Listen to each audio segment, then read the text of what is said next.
Canteen. So we don't... Cavendish. Sorry? Cavendish. There's no observed phenomena.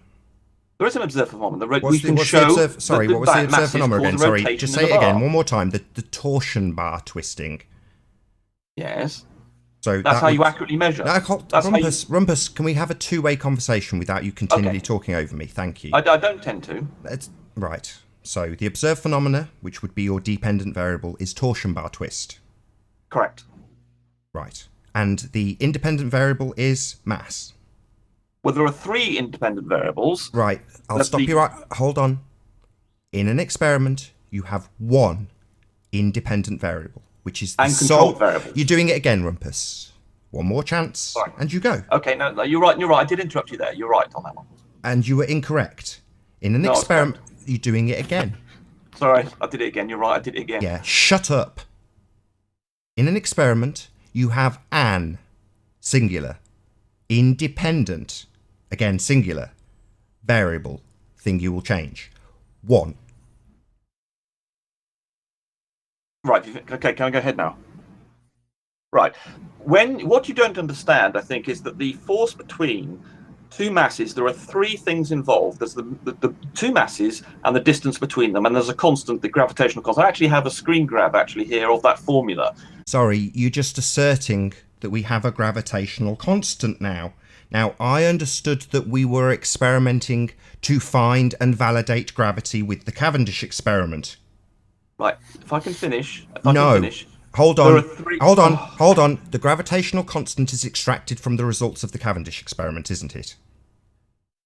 You can extract this. You can. Sorry, do that. Is it or was it not extracted from this experiment? Well, the trouble is, it's a yes or no answer. It's a yes or no answer.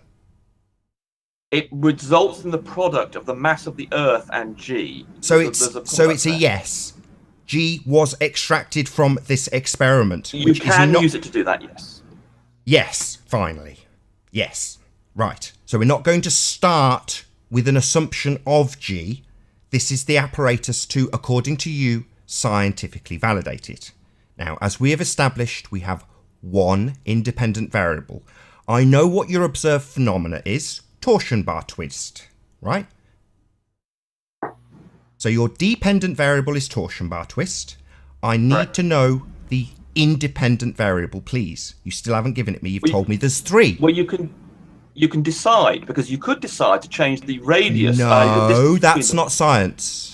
Let me finish my sentence, Nathan. Well, you're not describing science. I just need your independent variable. You can decide which one to make independent. You can decide to change the mass or the distance between them. Oh, well, then that's not an independent variable. You can decide which you can choose. No, you can't decide. Why do you keep asserting this? You are wrong. Either you I'm right. You are science. No, I'm now talking. I'm now talking, Rumpus. I would like to talk, and you will now listen. Okay. You do not have multiple independent variables if you are performing the scientific method. You can change the experiment to decide which one to pick. Correct. So you can change it and have a different independent variable. Yes, well done. You got there at last. Hold, Rumpus. You can have a different independent variable, but then you would be using one and then the other separately. Correct. Rumpus, this is your last chance. It's a simple stuff. No, that means shut up. Well, you haven't let me finish the sentence. No, I am talking. So, you can start with your single, sole, independent variable, the cause, singular, of the effect. It is at this stage, hypothesis stage, a presumed cause.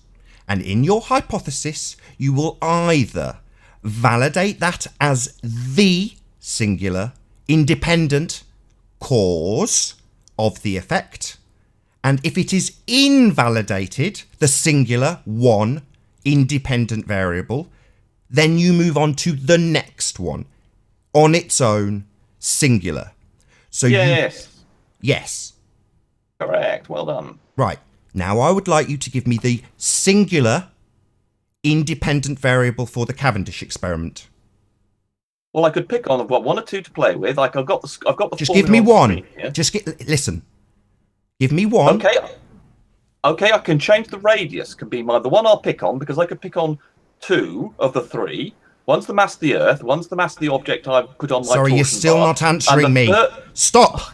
Let Stop. me finish my sentence. No, you haven't answered my question. I've asked for one. I'm going to tell you, but you No, won't let me finish my sentence. stop. I'm finishing my sentence. Right, I'm just going to kick you out, Rumpus. Stop. Well, you don't let me finish my sentence. It's because I'm asking you for one thing, and you're giving me 3. Stop. Let me finish my sentence. No, not until you stop and listen to me clarify what I'm asking you for. I want the next thing out of your mouth to be one variable. Just one. Radius, I'm going to pick on. So, okay, in this hypothesis, if radius, then torsion bar twist is your hypothesis.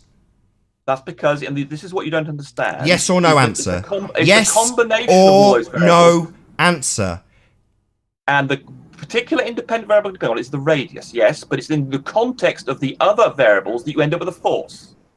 Excuse me. I've got the formula on the I've screen got the here. hypothesis of if radius, then torsion bar. context of Sorry, you're being on talking the over Earth. me again, Rumpus. White, right? You're just going to have to go. You can't control your ejaculations. Here's the formula for you. You're doing it again while I'm telling you that I'm going to kick you out for doing it. You just can't You won't seem let to me tell you control about the other yourself. variables. Excuse me. I've asked for one. That would be Yeah, science. I told you the answer. The Goodbye. radius. Goodbye, Rumpus. You are intolerable May I because ask you have a question lost. before you kick him? You have got... No, you can't ask him anything. He's going because he can't help talk over me continually. So, I'll just point out the flaw. Rumpus wants there to be multiple variables. Rumpus has conceded. You only have one. You can have one and invalidate it and then go on to the next one, but he can't do that. That's not what the Cavendish is. It's not a valid scientific experiment. He needs multiple variables. He doesn't have an observed phenomena. His observed phenomena is not gravity, it's torsion bar twist. So at which stage in him detailing his hypothesis did he use the word gravity? He didn't. He used the word torsion bar twist. That was his observed phenomena. So we are observing the phenomena of torsion bar twist. Yay, Rumpus, well done for proving the cause of the effect of torsion bar twist. You complete idiot. So you're saying Cavendish, cause and effect, gravity, science, right? No, you're causing the effect of a torsion bar twist, right? And what's your cause of it? According to Rumpus, radius.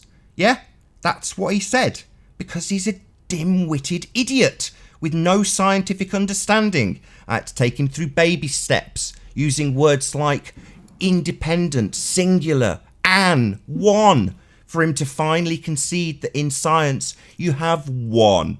Now he hasn't got one, he's got lots, so he doesn't have science. Unlucky, Rumpus. Your little sideshow circus freak experiment proves absolutely nothing. Unless you want to say it proves torsion bar twist. Wow, that's useful. And even if it does, it's not the definition of gravity as per current science. Didn't use the word gravity. We're looking for the effect of torsion bar twist, apparently. Marvellous. Nathan, would it not be better to let the person speak?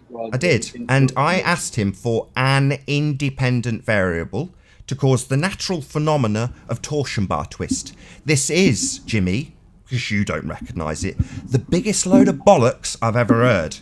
It's not science, mate. It's, what's that word again? Bollocks. And I'm pointing out to the audience just how big a pile of bollocks it really is. A massive steaming pile of bollocks, mate. It makes no sense. His phenomena... excuse me, whoever's talking. It's not a naturally observed phenomena. It's torsion bar twist. Yeah? You want to look up what natural means? You want to look up what science means? You understand any of this, Jimmy? That's a question, by the way. You can now reply. You have my permission. Not really, no. Good.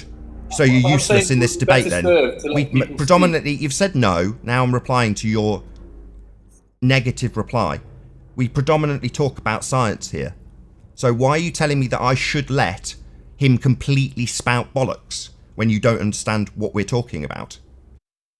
I don't think you either understand what he's talking about. Oh, I And you did. won't- I you won't let- understood and anyway. took him through in baby steps. Don't make assertions that I don't understand when I had to handhold him through independent variable being singular while he continually asserts that you need multiples of them.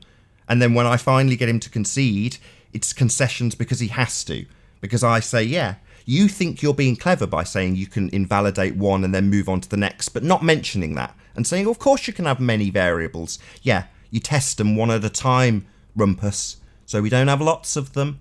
See, Jimmy here, though, is too thick to get it. Thinks he can tell me that I'm telling people off incorrectly. That's because most of the people who leave these comments and say, why are you talking over them? That's because I know more than he does. Yeah, I'm having to lead Rumpus because he's a retard. If he wasn't a retard, he'd understand that the Cavendish experiment is not scientific.